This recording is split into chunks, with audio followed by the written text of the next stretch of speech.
Assalamu alaikum warahmatullahi wabarakatuh. Barkanmu da sake saduwa a cikin wani sabon bidiyo. Kada ku manta ku yi subscribe sannan ku danna ƙararrawar sanarwa ta yadda da zarar mun ɗaura sabon shiri zai zo muku kai tsaye.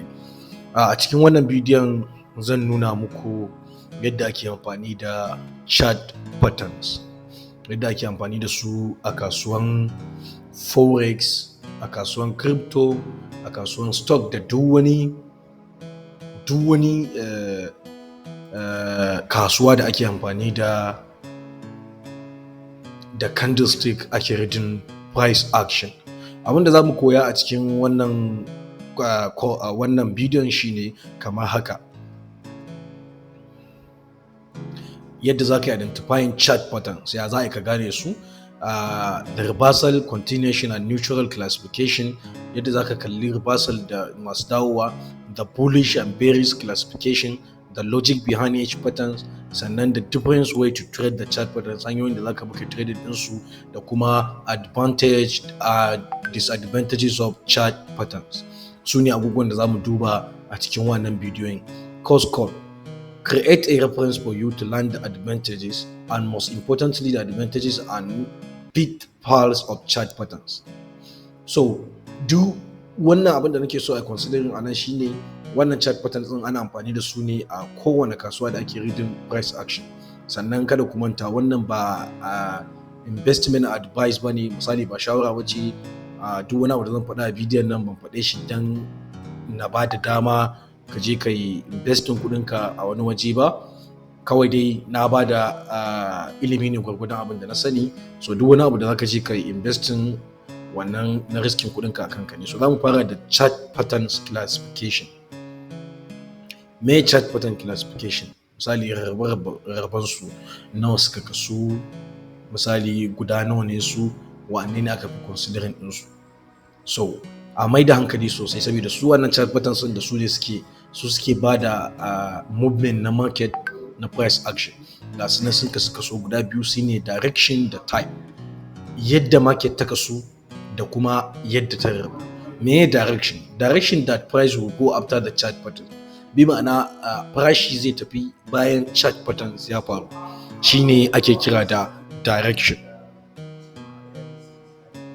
Farashi zai tafi bayan chart pattern ya faru, ya fita, shine ake samun bullish kamar yadda kuke gani.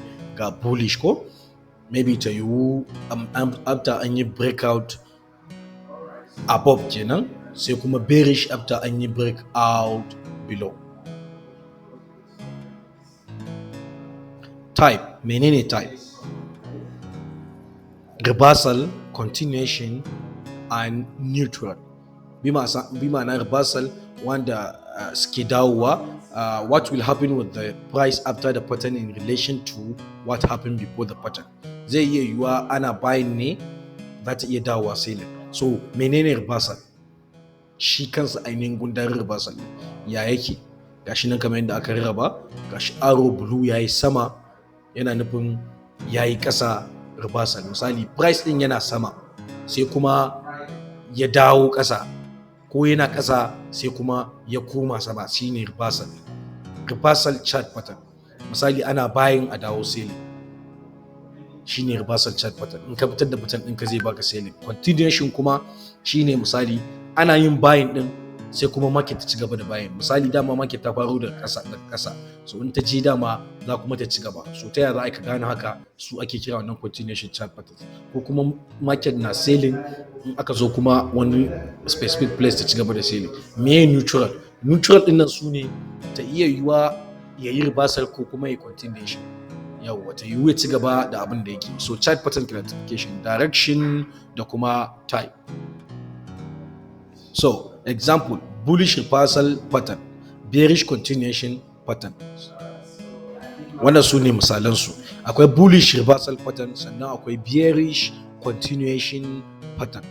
So za mu kalla a gurguje a hankali, muka bi za mu kalle su da rabe-raben su, da yadda suke working, da ake gane aikin su, da kuma yadda ake bi a fitar da su a cikin ainihin wato market, da kuma yadda ake bi a yi amfani da su.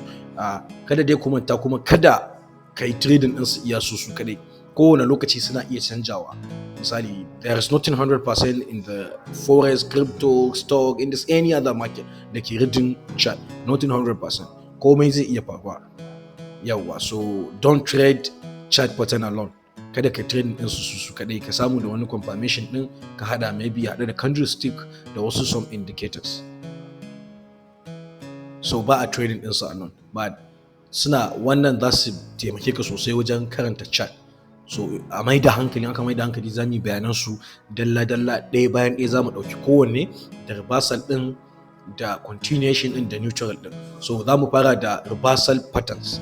Su wa'anne ne reversal patterns? Wa'anne ne reversal? So za mu kalle su ɗaya bayan ɗaya. So za mu fara da head and shoulders. Head and shoulders. Head and shoulders is a bearish reversal pattern. Bearish reversal patterns. Kamar yadda kuke gani, wannan za mu sa number. Misali, wannan shine number 1, wannan 2, 3, 4, 5. Wannan shine head, shine shoulder na ɗaya, wannan shine head, wannan shoulder na biyu. Saboda haka wannan su ake kira neckline nan wajen kenan, wato wuyan. Saboda haka an yi creating head, an yi creating shoulder, an yi creating head, an yi creating shoulder. Saboda haka market ya yi breaking nan level din, wanda wannan wato na biyu da na hudu in aka hada su ne suka bada neckline, ko ba haka ba. 1 da 5 su suka bada shoulders, and number 3 is our head. So 2 da 4 su ne neckline din mu. Saboda haka idan market ta breaking nan wajen, so always wait for the market to come back and retest the confirm, or the confirm demand zone. So this is demand zone misali. Okay, so idan market din ya dawo gashi musa wannan aran, so wannan shine support misali kafin market ya breaking, amma yana breaking ya zama resistant. To always wait for the market to come back and retest wannan resistant din. Tunda market ta yi breaking, duk wanda ya kalli support and resistance video mu, go back to watch our support and resistance YouTube video da muka sa, zaka fuskanci ya ake gane support and resistance, ya kuma suke komawa resistance, ya suke komawa support. To da market din ya dawo ya fasa nan wajen, ya zama resistance, amma kan ya fasa nan support. So amma always wait for the market to come back and retest. Kada ka shiga daga nan wajen misali, shi sa ma muka sa ja, in ka shiga daga nan immediately after breakout, ka shiga riski da yawa, kuma zaka iya losing kudinka. So in ka shiga amma market ta retesting anan, sai ka shiga selling a tafi kasa. Amma kada ku manta, ko da yaushe target ɗinka ya zama me zan ce da Hausa, misali let's say 3 times bigger than the stop loss. Misali stop loss ɗinka ya zama daidai setting 5 ɗin nan, stop loss ɗinka, target ɗinka ya zama 3 times then SL ɗinka da kasa, wato stop loss. So wannan head and shoulder, kuma kalla bearish reversal patterns. Me yasa aka ce reversal patterns? Because bearish reversal patterns, because da aka breaking nan wajen ya taho, so nan daga nan zuwa nan buying. So maimakon ya ci gaba da buying, in ya ci gaba da buying ya zama continuation, amma da ya taba wannan level din dawowa kasa. So shi sa muka kira shi reversal. Bearish kasa kenan, shi sa muka kira shi reversal. Ya rabu kaso yadda ake kiran kasan market, ana kira short, downward, downtrend, bearish, ko duk an san rabe-raben su. So shi sa aka ce mai bearish reversal pattern. So duk inda ka ga head and shoulder, to always look for the selling opportunity. In the trader ne, ka always look for the selling opportunity. Once idan ka ga market ta creating head and shoulder, to it is a selling. Kada ku manta, kada ku yi trading din su alone. Zaka iya hadawa, some are combined with the technical indicators da candlestick patterns, saboda ka samu confirmation mai karfi. Amma kada ko da yaushe kada a shiga immediately after market ta tsaya anan. So wannan shine head and shoulders, kuma continuation chart pattern ne, wanda insha Allah za mu kalle su ɗaya bayan ɗaya. Amma dai yanzu saboda a fuskance su yadda ya kamata, za mu tsaya ne a daidai wannan head and shoulder din, wanda a gaba bidiyo na gaba za mu kalli menene kuma continuation chart pattern na head and shoulder, ya yake ya kuma ake gane shi a cikin market. So kowa ya fahimci menene head and shoulder, ga su ne yadda suka create na market.